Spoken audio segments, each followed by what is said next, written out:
ഭാരതത്തിൻ്റെ ആചാരങ്ങളിലും ദാർശനികതയിലും ആത്മീയതയിലും ഭസ്മത്തിന് വളരെയധികം പ്രാധാന്യമുണ്ട്. ലോകത്തിലെ സകല ചരാചരങ്ങളും ദേഹവും സമ്പത്തും സ്ഥാനവും എല്ലാം ഒടുവിൽ ചാരമായി തീരുന്നവയാണ്. അഗ്നിശുദ്ധിയുടെ പ്രതീകമാണെന്നിരിക്കെ അഗ്നിയിൽ ദഹിച്ച് ശേഷിക്കുന്ന ഭസ്മം ശുദ്ധമായത് മാത്രം നിലനിൽക്കപ്പെടുന്നു എന്ന തത്വത്തെ പ്രതിനിധാനം ചെയ്യുന്നു. മനുഷ്യൻ്റെ അഹങ്കാരം നശിച്ചു കഴിഞ്ഞാൽ ഭസ്മതുല്യമായ ശുദ്ധ നിർമ്മലമായ അവസ്ഥ പ്രാപിക്കപ്പെടും എന്ന തത്വം ഉൾക്കൊള്ളുന്ന ഒരു പുരാണ കഥയാണ് ഭസ്മാസുരൻ എന്നറിയപ്പെടുന്ന വൃകാസുരൻ്റെ കഥ. വൃകാസുരന് ലോകം മുഴുവൻ തൻ്റെ കാൽക്കീഴിലാക്കാനുള്ള ആഗ്രഹം ചലിച്ചു. അതിന് വരബലം വേണം. കാരുണ്യത്താലും ഇഷ്ടത്താലും നൽകപ്പെടുന്നവയെല്ലാം വരങ്ങൾ, മറിച്ച് തപസ്, കടുത്ത അനുഷ്ഠാനം എന്നിവയുടെ ഫലമാണ്. ഇത് നന്നായി അറിയാവുന്ന വൃകാസുരൻ പരമശിവനെ പ്രസാദിപ്പിക്കാനായി തപസ് അനുഷ്ഠിച്ചു. ഓരോ കർമ്മത്തിനും അതനുസരിച്ചുള്ള കർമ്മഫലമുണ്ട്. അത് പ്രപഞ്ച നിയമം. അതുകൊണ്ട് തന്നെ പരമശിവനെ നിർമ്മല മനസ്സോടെ തപസ് അനുഷ്ഠിച്ചു. വൃകാസുരന്റെ മുന്നിൽ പരമശിവൻ പ്രത്യക്ഷനായി ആഗ്രഹിച്ച വരങ്ങൾ നൽകി. ഈശ്വരൻ നൽകിയ വരശക്തി എങ്ങനെ ഉപയോഗിക്കണമെന്ന് തീരുമാനിക്കേണ്ടത് അത് സ്വീകരിക്കുന്ന വ്യക്തിയാണ്. തനിക്ക് ലഭിച്ച വരബലത്താൽ ഊറ്റം കൊണ്ട വൃകാസുരന്റെ അഹങ്കാരത്തെ ഭഗവാൻ വിഷ്ണു തൻ്റെ ബുദ്ധിയാലും മായയാലും നശിപ്പിച്ച് അസുരനെ ഒരു പിടി ചാരമാക്കി മാറ്റി മുക്തിമാർഗത്തിലേക്ക് നയിച്ചു. ഇതാ നിങ്ങൾക്ക് മുന്നിൽ ഭസ്മാസുര മോഹിനി ചരിതം.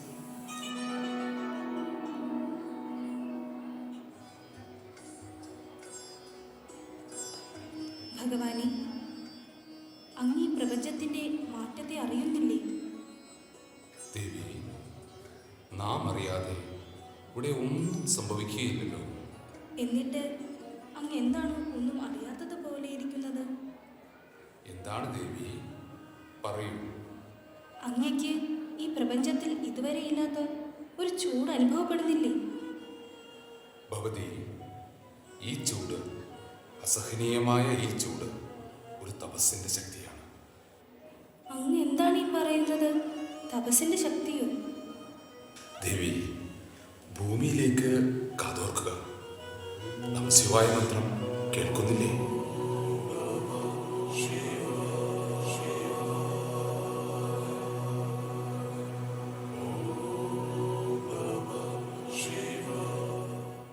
അങ്ങ് പറഞ്ഞത് ശരിയാണല്ലോ.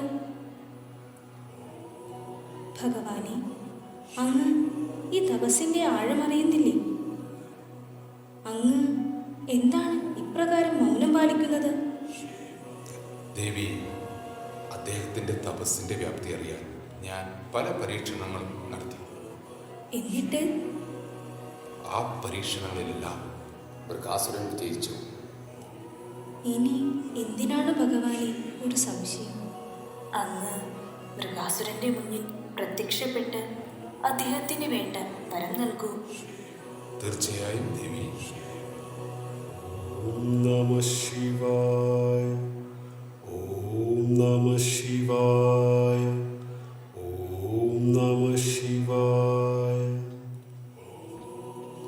ഭക്ത, കണ്ണു തുറന്നാലോ. നിന്റെ തപസ്സിൽ ഞാൻ ധന്യനായി. ഭഗവാനെ, ഭക്തവത്സല, ധന്യനായി, ഞാൻ ധന്യനായി.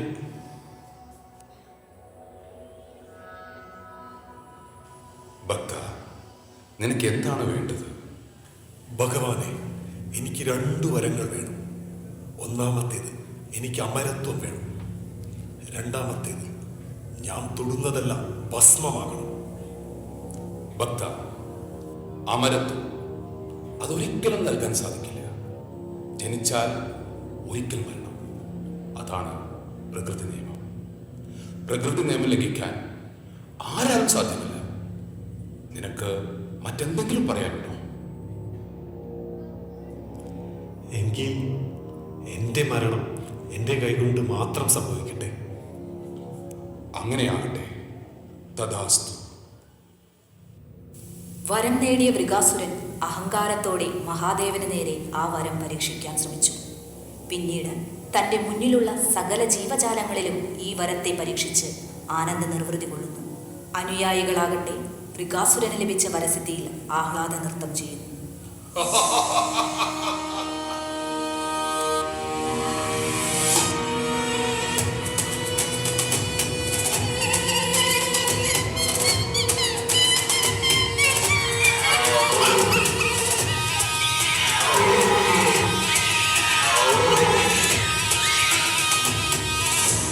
ഇന്ന് നമ്മുടെ ആഘോഷത്തിന്റെ ദിവസമാണ്.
ദിനംപ്രതി വൃകാസുരന്റെ പ്രവൃത്തികൾ രൂക്ഷമാകാൻ തുടങ്ങി.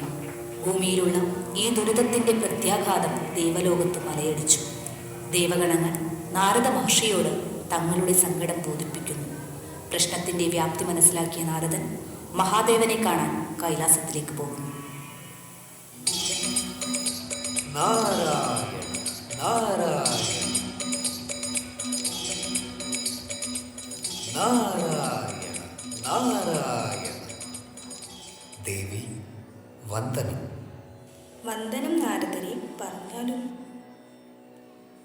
എനിക്ക് ഭഗവാനെ ദർശിക്കണം.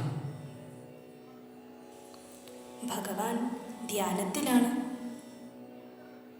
ദേവന്മാരുടെ ദുഃഖത്തിന് അറുതി വരുത്താൻ ഭഗവാന് മാത്രമേ സാധിക്കൂ. ദുഃഖിക്കേണ്ട നാരദരെ, ഞാൻ ഭഗവാനെ വിളിക്കാം.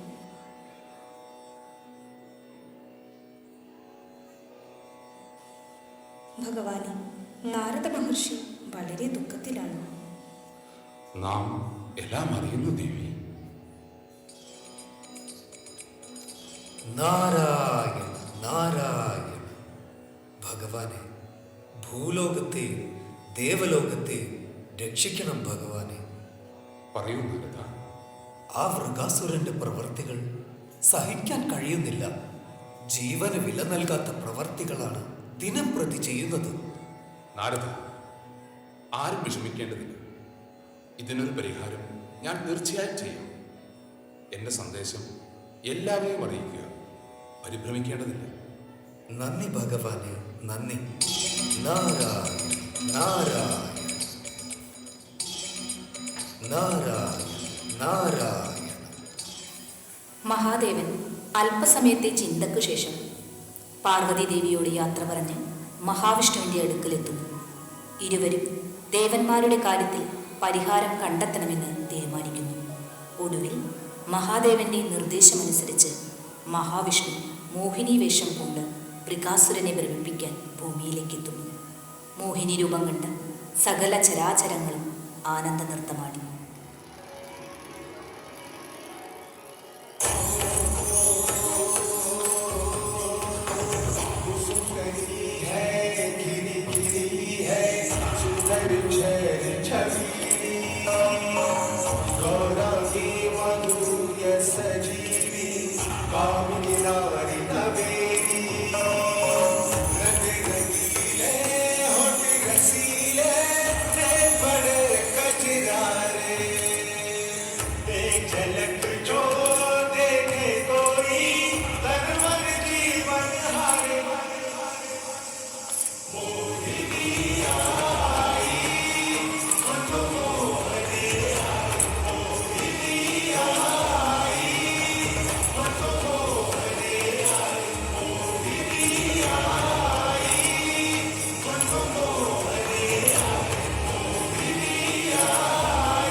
ഈ ലോകത്ത് പലപ്പോഴായി അധർമ്മം കളിയാടിയ സമയത്ത് ധർമ്മ സംസ്ഥാപനത്തിനായി മഹാവിഷ്ണു എടുത്ത അവതാരങ്ങളിൽ ഒരവതാരമാണ് മോഹിനി.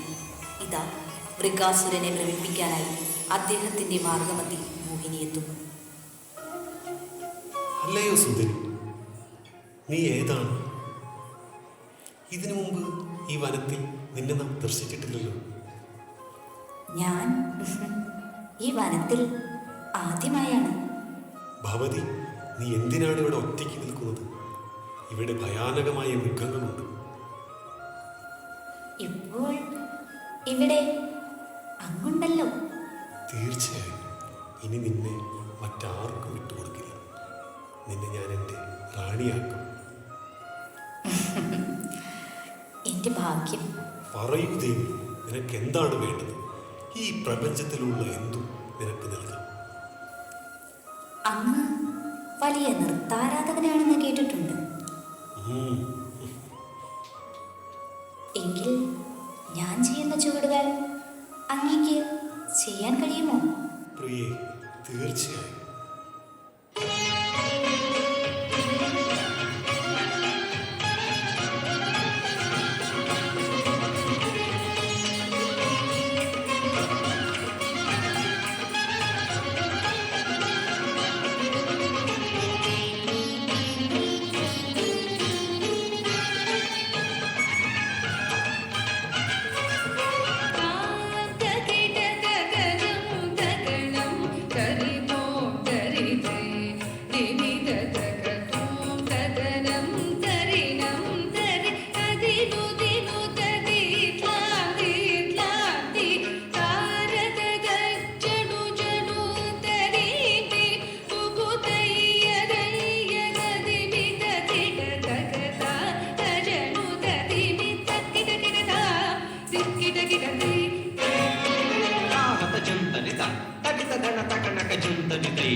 അഹങ്കാരത്തിൻ്റെ വഴി അവസാനിക്കുന്നത് നാശത്തിലാണ്.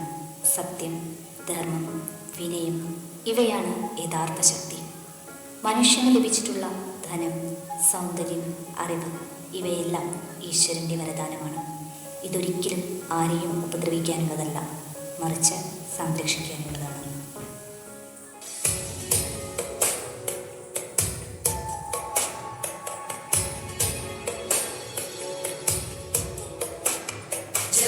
Jaya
कृताम्नाय दानं खगाधीशयानं विमुक्तेर्निदानं हलारातिमानं स्वभक्तानुकूलं जगद्वृक्षमूलं निरस्तार्थशूलं भजेऽहं भजेऽहम् समस्तामरेशं त्रिदेवाभकेशं जगद्बिम्बलेशं हृदाकाशदेशं सदा दिव्यदेहं विमुक्ताखिलेहं सुवैकुण्ठगेहं भजेऽहं भजेऽहम्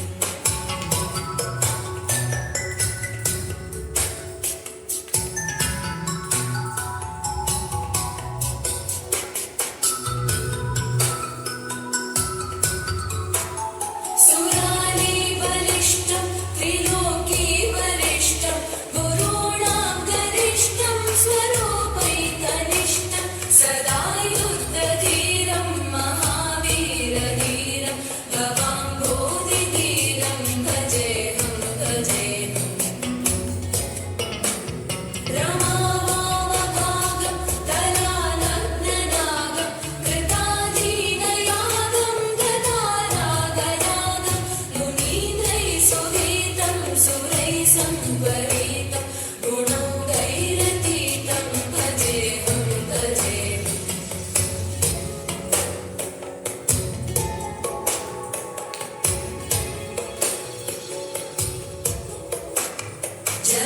जगज्जालपालं गजकण्ठमालं शरच्चन्द्रबालं महादैत्यकालं नमो नीलकायं दुरावारमायं सुपद्मासहायं भजेऽहं भजेऽहम्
जय श्रीनिवास जय वेङ्कटेश वृषशैलनाथ श्रीपद्मनाभ वैकुण्ठनाथ जय विष्णुतेज राजाधिराज तव जय जय जय देवादिदेव जय वासुदेव श्रीरामचन्द्र